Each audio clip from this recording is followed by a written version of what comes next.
Hi, welcome you all in Grammar in Detail. Today we have got a topic that is sentence. It is very important topic in grammar. When you understood sentence and its components, you will be able to understand sentence easily. So that's why I've decided to teach you sentence first, where you will be getting coming lectures easily step by step. So let's begin today's topic that is about sentence. Definition of sentence: a group of words which has a subject and a predicate which gives clear and complete meaning is called sentence. Keep in your mind, you need to note three things in sentence. Number one, group of words. Second, which is having subject and predicate. And third, which gives clear and complete meaning is called sentence. For example, we are learning English. Number one, this is all about group of words. We are learning English. There are four group of words. Secondly, having subject. What is your subject? We is your subject. Are learning English is your predicate. And third, it is giving clear and complete meaning. We are learning English. Who is learning English? We. What we are learning? English. And what we are doing with English? Learning. So we can say that sentence is giving meaning from the beginning, from the mid, and at the end. So here it is called sentence. Now for some more examples for sentence. I have written an essay. Again, group of words. He is coming to Karachi. Group of words. They have created problems. Group of words. She pressed the dress. Again, group of words. You had taught them. Again, group of words. Here, group of words having subject. I, he, they, she, you. These are your subjects. And your predicate. Have written an essay, is coming to Karachi, have created problems, pressed the dress, had taught them is your predicate. Now over here, group of words which is having subject and a predicate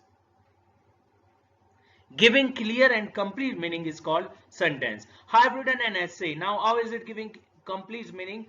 I have written an essay. Who has written an essay? I. What I have written? An essay. And what have I done with an essay? Written. So you can say that sentence is giving meaning from the beginning, from the mid, and from the end. That's why we call it sentence. He is coming to Karachi. He is coming to Karachi. Who is coming to Karachi? He. Where is he coming to? Karachi. And what is he doing to Karachi? Coming. So sentence is again giving from meaning from the beginning, from the mid, and from the end. That's why we call it sentence. They have created problems. They is your subject. Who is creating problems? They. And they have created what? Problems.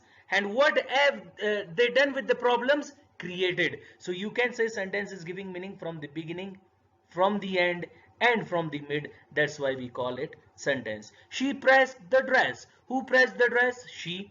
What did she press? The dress. And what did she do with the dress? She pressed it.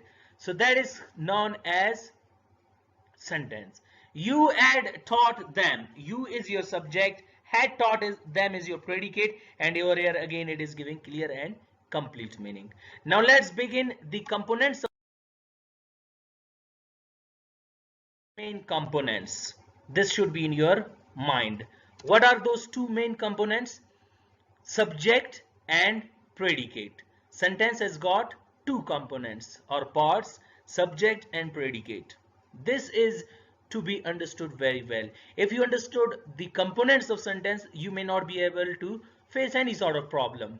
Sentence is having two parts. One is called subject and the second is called predicate. As we discussed that he is creating problems, he is subject, creating problems is your predicate. So subject and predicate are the two components of sentence. Then subject has got two main components, subject itself and one is called EOS. We will discuss it later on. And next one is called predicate. Predicate having six components: verb, auxiliary verb, main verb, object, complement, adverbial, which is also known as EOP. and we will more learn about these four important points which are very essential for sentence. Those are known as EOS, EOO, EOC and EOP. I hope you understood sentence. The next lecture will be about the parts of sentence in detail, where you will learn about sentence. Thank you so much.